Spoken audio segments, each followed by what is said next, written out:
زخبركم تعزبتنا نكوعنا ميرشو بدحان متأخم لما عند مبقر فريز بلت قاشا حيزلكم يمت إذلخو لما عند قاشانا حابن جزائي تبهال أبنا تويت من سيكوينا حابن أبزق زيزي أب تعبستروك كلينيك كم clinical psychologist كوينات صارح زرلا مس حابن زلون على المبقر بوانقا إنجليزي خون أب سدت توليدو من زعبيو أحواتنا نمت غرال زاكل بوانقا إنجليزينا نسنا أمرون نتعنا نزملكت علالات كلونا أيترحو.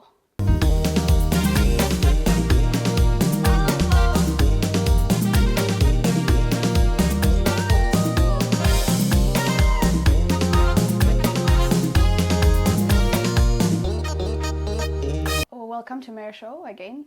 So as I've already told in the introduction part, today we'll be discussing about mental health well-being with Haben Gezai. Haben have currently got a degree in psychology and master's in mental health studies doctrine, and currently she's doing her doctorate in clinical psychologist. Haben, welcome. Hi, thank you, Mary, for having me on your show. Thank you for coming, and thank you for agreeing to share your wisdom with us. It means a lot. So, before we start, as I've already stated on our introduction, today we'll be talking mainly on how to look after your mental well-being. And we'll be talking about your experiences and working with different people from different backgrounds as well. So, but before we start, tell us a little bit about Haben. So, like you said already, I'm a trainee clinical psychologist. So I'm currently in my third year, and it means I'll be finishing next year. That means you'll be a doctor, full doctor next year, right? In clinical psychology. In clinical psychology, yeah. Amazing, yeah. So I currently work in a refugee team, meaning I work with children, adolescents, and families from who are refugees or asylum seeking from many different countries and backgrounds, some of which are from Eritrea as well. Yeah. But I've also worked with adults and older adults who may have dementia, for example, with children and families and adults, so across a wide range of different domains and professions and areas. Awesome. Brilliant. Thank you again. So I always wonder, and I always want to ask people, what does it mean to be born and raised in London when you are of Eritrean origin? Wow, okay.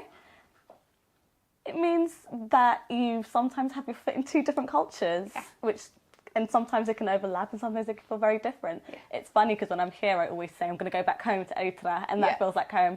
And when I'm in Eritrea, I'm like, I'm going back home to London. Okay. So it's like having a foot in both. Yeah. And it means you get the best of both worlds sometimes, and sometimes it means you're kind of somewhere in the middle. Somewhere in the middle. Yeah, but it means you're constantly just tapping into Eritrean culture in many different ways. And I guess that sometimes changed as I got older, and how I connect with my culture, especially my Eritrean culture, has changed as I got older. And right now, for me, tapping into my Eritrean culture means giving back to my community. Yeah. Amazing. So, yeah. So what we're going to do is, after the short break, we'll be talking more about the process and what it really means going, like, from the first time you knew that, like when you grow up in London, when you are, the first thing you know is your family, right? So your family is Eritrean. And then once you start to go out, you start growing up and start to know your community, then you realize, okay, so where do I belong? But shall we continue this after the short break? Yeah, sure. Great. We'll be taking a short break.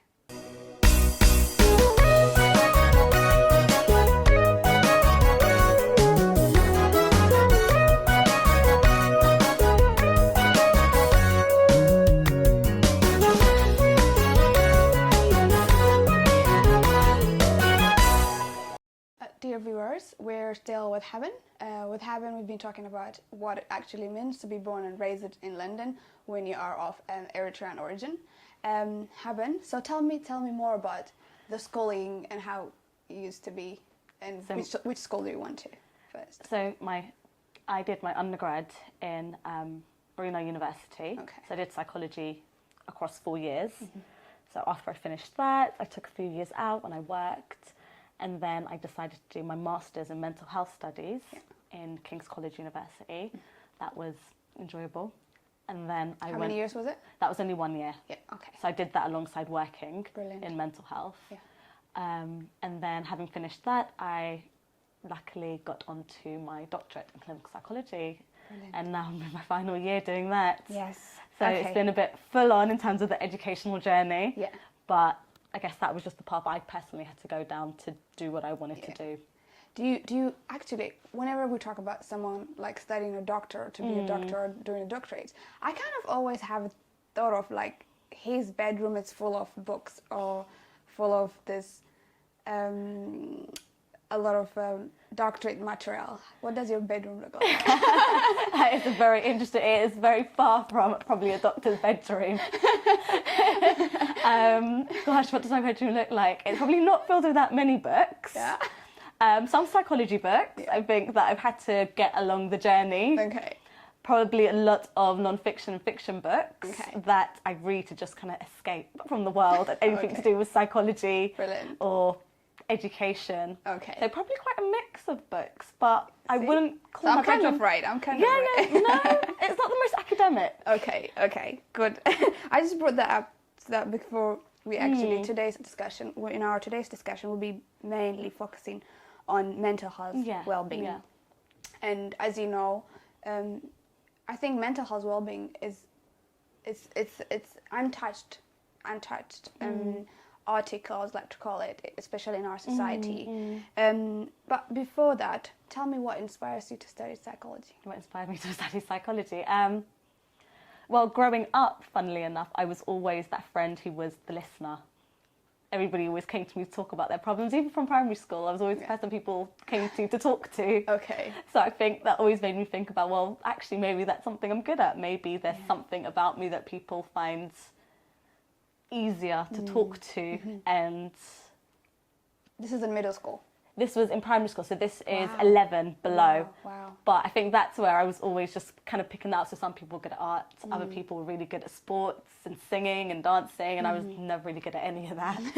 You were good at listening. I was good at listening. Beautiful. But I guess when you're really 11, you don't really think that's anything to brag about. Okay. Oh. And then I guess as I got older and I studied psychology for for my A levels, I just found it was something that I was quite interested in, something that I was quite good at. So did that for my undergrad as well, and actually got even more interested, and it was just something that kind of developed as I went, and something that narrowed down into clinical and mental health per se. Brilliant. Okay, we'll be taking a short break before we actually going to talk about the mental health problem.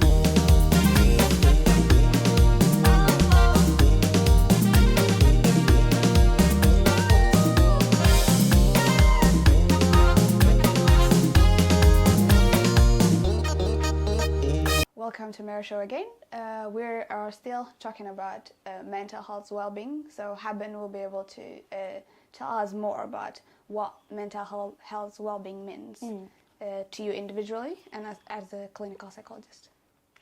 It's interesting actually, because mental health has a lot of stigma around it, and it's probably really widely disputed in terms of what it actually means across cultures and even sometimes across professions. But to me, mental health and mental well-being is something we all have, just like we have a body and we have physical health. We have emotions, we have a mind, so we have our mental health.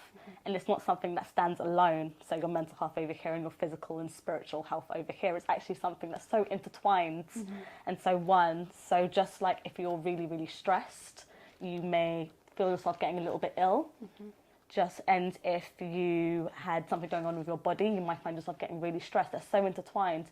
And so our mental health is our emotional well-being. It's our emotional health. It's how we're feeling in our minds, linked into how we're feeling in our bodies and our spirits, and it's a holistic thing. It's a holistic thing. Yeah. So talking about holistic, some people think or feel like mental well-being is something that you cannot discuss about with other people, right? So tell me more about what it actually means for someone to actually own it. Okay, I've got a problem, right? And I need to ask for help, or I need support.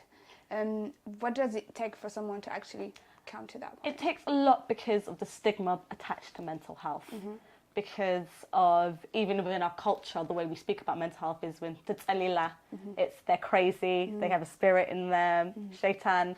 It's got a lot of negative stigma attached to it. But just like if you broke your leg, you'd go to the doctors, and there'd be no shame in that.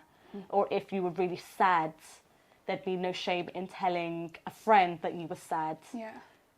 Why is there shame in saying that actually I'm experiencing some distress, I'm feeling really down, and I need some support in that? Yeah. And it's actually, it's okay to feel that way. It's not like you're the only person who's going through that trauma. Everybody goes through 13 traumas and difficulties in our life, right? Exactly. We all go through certain difficulties. We all feel sad. We all feel low. We can sometimes feel anxious. We all go through really different experiences. We may lose people. We may go through different physical illnesses. But we all go through things that will at some point make us happy and other times make us really sad and really distressed. And it's just sometimes when that distress prolongs for a really long time, we sometimes need support. So while that may be talking to a friend, that may be talking to your mum or a husband, other times it may be about going to a professional and getting that extra little bit of support from a professional who has a little bit more experience in it. And there's no shame in that. Yeah, I agree. So from your experience, what do you think are the most barriers that people find difficult for people to actually address their emotional needs? I think on one side, I think we'd already spoken about the stigma attached to it and the language we use when we're talking about it. So that, I think, is a massive barrier. But also, I think growing up in this country, there's this thing where we say, oh, actually, you know, well, you don't have anything to be sad or depressed or upset about. You just have to get on with it. So within our culture, sometimes there's a thing where there's an expectation is to get on with it and to just move on and not be sad and just keep moving. And you're not allowed to feel depressed, you're not allowed to feel down, you know, because in a sense you're in England and you've made it. Yeah. But also there's the other side of actually sometimes when you do talk to people, even whether that be a professional, not feeling understood and not feeling heard, them not understanding your culture or what it means to you, or not being understood and how you understand your emotional needs, whether that is from a really kind of biological, there's something wrong in my mind, to actually it's more spiritual. So however you understand your mental health and your emotional well-being, there's sometimes that not being understood and not feeling, you can then go to professionals out of fear of what they'll do, what they'll say, what they'll prescribe. So I think it's not always to do with us, sometimes it is to do with actually us professionals being more culturally appropriate in how we manage. I agree. Good. Currently, I know you're working at Tavistock Clinic, and your team works with refugees and asylum seekers in order to support them through distress time. What have been your experience working with different kind of refugees, right? And especially with people from our country as well, because everybody, I mean, in our talk show, we've got viewers from across the world, and everybody goes through those phases. I've been through the, you know, asylum seeker and every path, and a lot of people have been through it. And through those phases, even if you ask me, I could have said a lot of things. You go through certain difficulties in your life. So having that in mind, what is your experience? What have been your experience so far? Something I've learned working with refugees and asylum seekers is actually the strength they possess. So talking more specifically maybe about Eritreans, the journey they've had to take just to get here and the strength they've had to show and the resilience. It's an amazing thing. They're probably some of the strongest people because of what they're having to face and what they've, like, no one willingly leaves their family and their community and their culture. And that's a really difficult thing to do, to have to leave all you've known and all you've grown up with behind, not even just Eritreans, from any culture, and then to come here and try start a new life. And it's not easy starting a new life in the UK. There's a lot of racism and discrimination, and it's hard. And they're probably some of the strongest and the most resilient people I've worked with. Yeah, and your it's really inspiration. It's really inspirational. Yeah. Beautiful. It's been a pleasure. Amazing. Okay, so we're going to take a short break, and after that we'll be talking about the current studies you're currently doing and working with a network of Eritrean women. Great. Please stay tuned.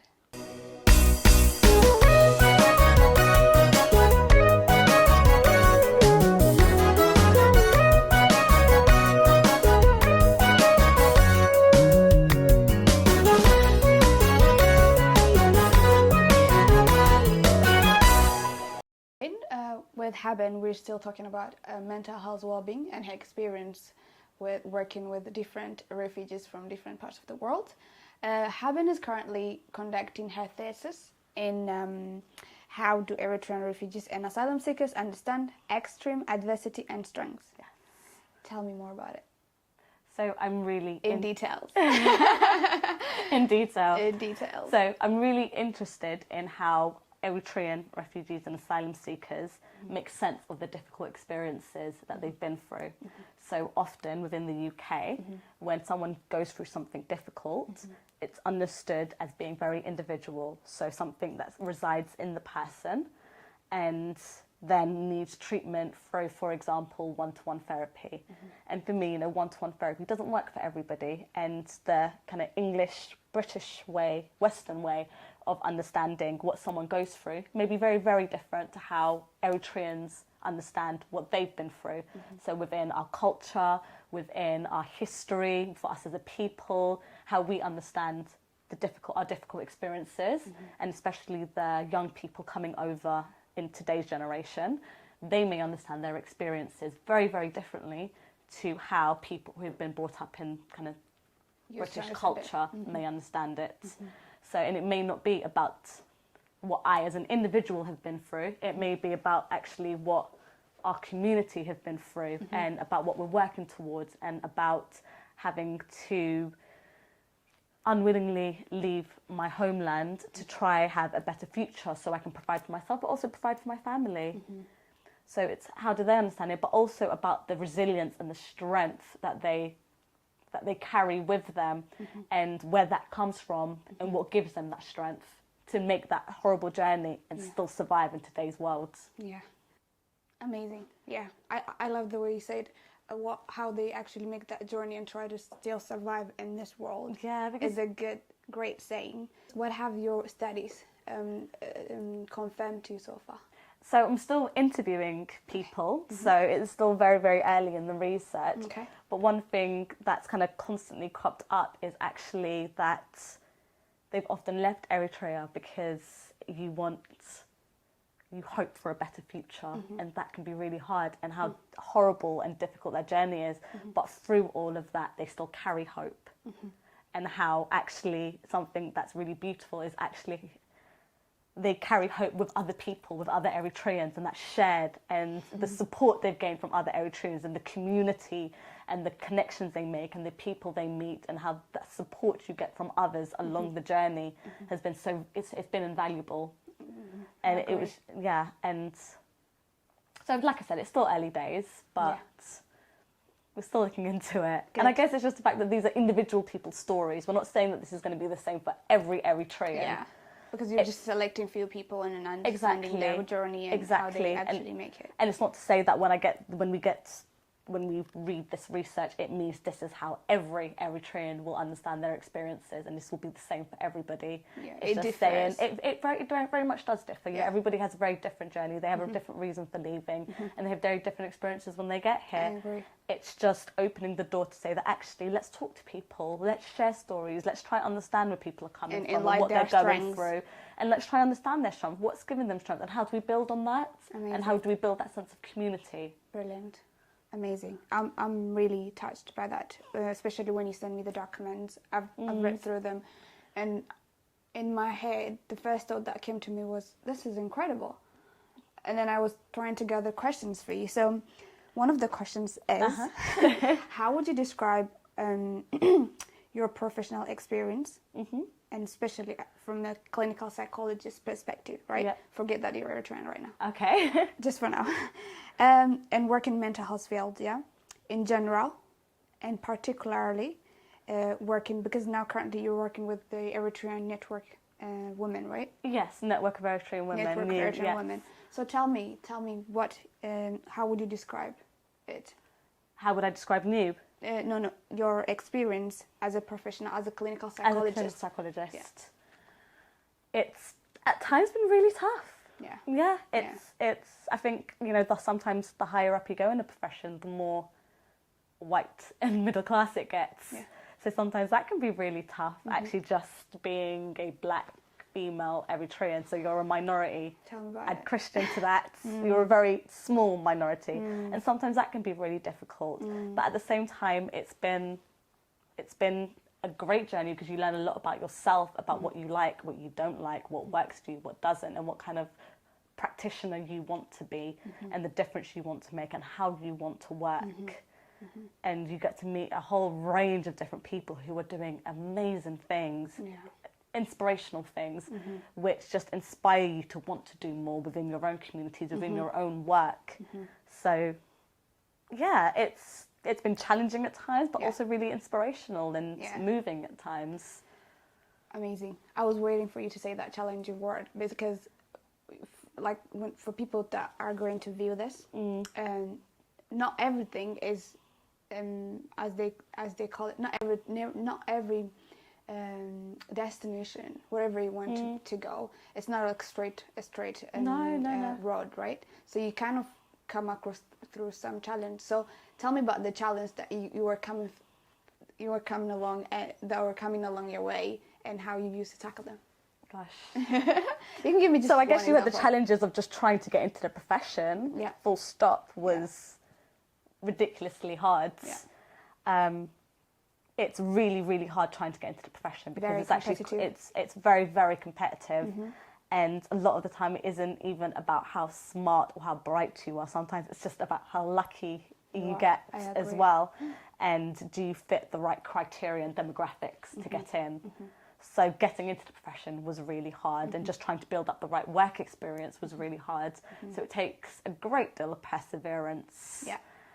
Because there's many times I wanted to give up along the way and just do something easier, something that will get me money faster and means I help people in different ways. So there's been many, so it's been very challenging at times.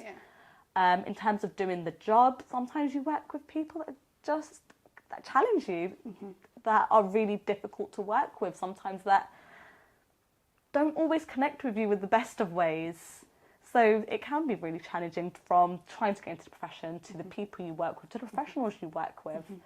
But I think if it's something you're passionate about, then it's something you can see your future in, and something you see making a difference, it keeps you going, it keeps you persevering. Yeah. So if you keep on persisting and working hard, the sky is your starting limit, right? Well, the sky is your starting point, right? There's still lots of barriers, but I would always say just go for it. Yeah.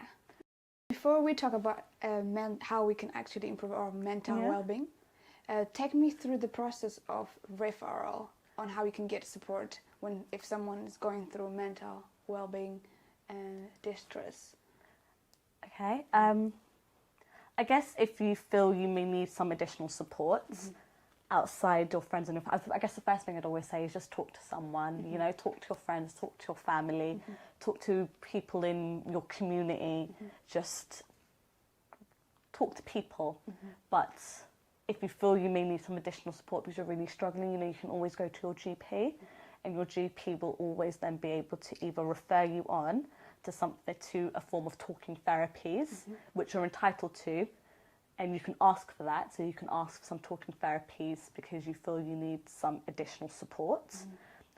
Otherwise, GPs may also sometimes offer some drugs, so an antidepressant or something to help you, but you don't have to take that. That's an option, but it's not a necessity, and there's many other things out there, but those are some of the two things sometimes your GP may offer. Outside that, there are lots of charities that also work to support individuals. There are charities that can give you support in your own language. So for Eritreans that don't speak English and they want additional support, there are lots of charities out there that can offer you support in Tigrinya, for example. Further on, you can then, once you've been referred going back to your GP, once you've been referred for talking therapies, there's then a kind of hierarchy of support that you can access.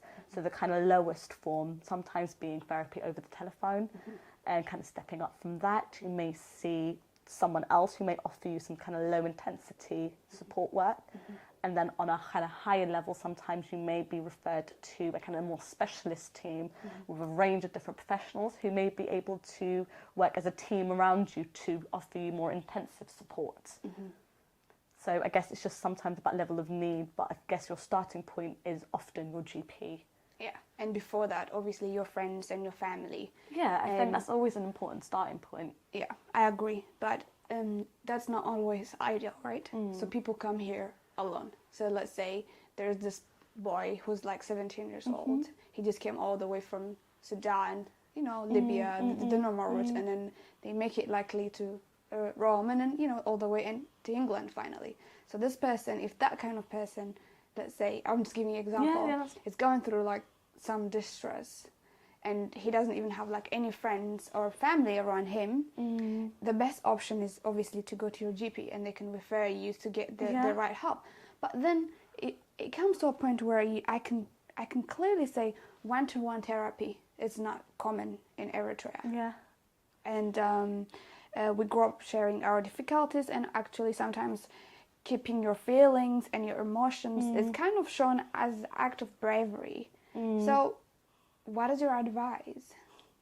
I think it's interesting, 'cause I think you're right. When you sometimes come to the UK, you just have to get on with it. You just have to be strong.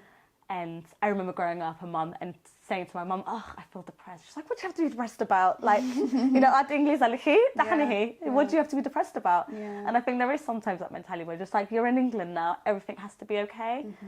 But actually, and so you do sometimes keep things to, we may often, as a culture, keep things to ourselves, and we just have to persevere on. And, you know, we tell each other that often enough. But actually, I think whilst there are many opportunities in the UK, I think things are often also harder in the UK. You know, I think when you go back to Eritrea, you have your family around you, you have your community around you, and you're more connected in that sense. So although you may still struggle, you're often facing that within your community. You know, parents don't raise children on their own, they raise them with their community and with their family and with their extended family. So whilst you have difficulties, and there's still that kind of, maybe that element where you start to persevere, you're not doing it alone, you're not by yourself. But when you come to the UK, and, you know, it's for that Western culture, part of the world. It's a completely different part of the world where you don't have your family around you sometimes, or even when they are around you, we live further apart. It's a faster society, so you just have to get on with things. Actually, you're not connected into your culture in the same way that you would have been in Eritrea. So it's very different in that sense. So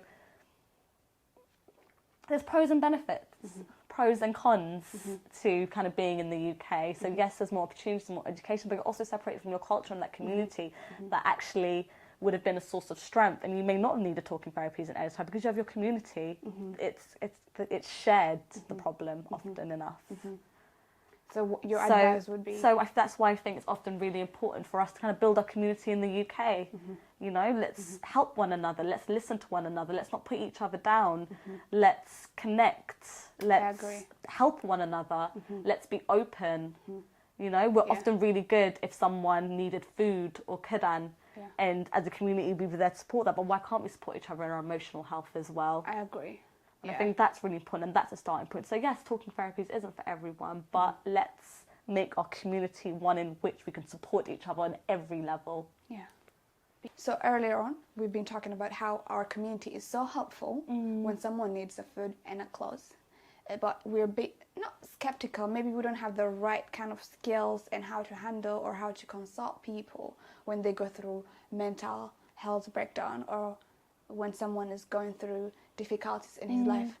So if someone, that kind of person, is watching us right now, what would be your advice? Listen, try to be understanding. Let's support one another and our loved ones and our friends and our community, and let's just try to be there for one another and try to be understanding.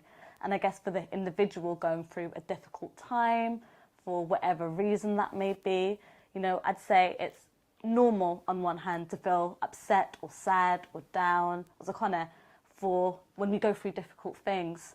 But if you really need some extra support, I'd say talk to someone, whether that's a friend you trust, whether that is a family member. Think of the things that have got you through difficult times in the past and hold on to that and try use it again and connect to that. Connect to the things that have given you strength.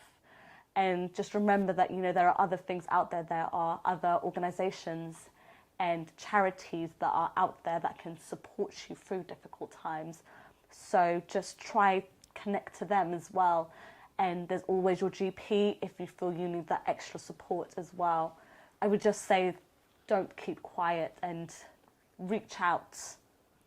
And it's okay to talk about, you know, how you're feeling. It's okay to talk about difficulties you're going through, because that's the only way you could help. You could get help. It is okay, but I also understand that it can be difficult. It can be scary, and it can be hard. It's not the easiest thing to do, but until you go to someone or reach out, it means you're having to face it alone, and it's not going to be the easiest thing to do, and it's going to be scary sometimes, but until we talk about it, it's hard to get help and support. Amazing. Thank you, Haben.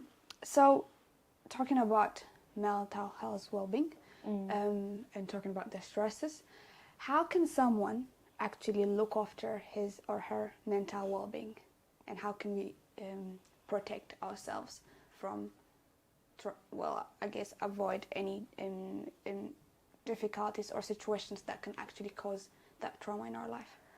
I think it's hard to avoid things that are sometimes going to cause us trauma, you know. There are many different things that we may experience as human beings that are going to cause us to feel sad, irritable, depressed, and we sometimes can't help going through things that may be experienced as traumatic, and sometimes that may happen, and it's going to be normal to feel distressed. So we don't want to medicalize that. That is a normal human emotion. It's a normal process. Okay. But I think in terms, just going back to what I said about how our emotional and mental well-being doesn't stand alone, I would say just like you would eat healthy and exercise to look after your body, all that also looks after your emotional and mental health. So, you know, eating well and looking after our bodies and doing things that make us feel good and happy all contribute to us looking after our emotional health as well. Can you give examples of that, please? Let's say, like, for me, if you ask me, like, how do you actually look after your mental well-being, I always meditate.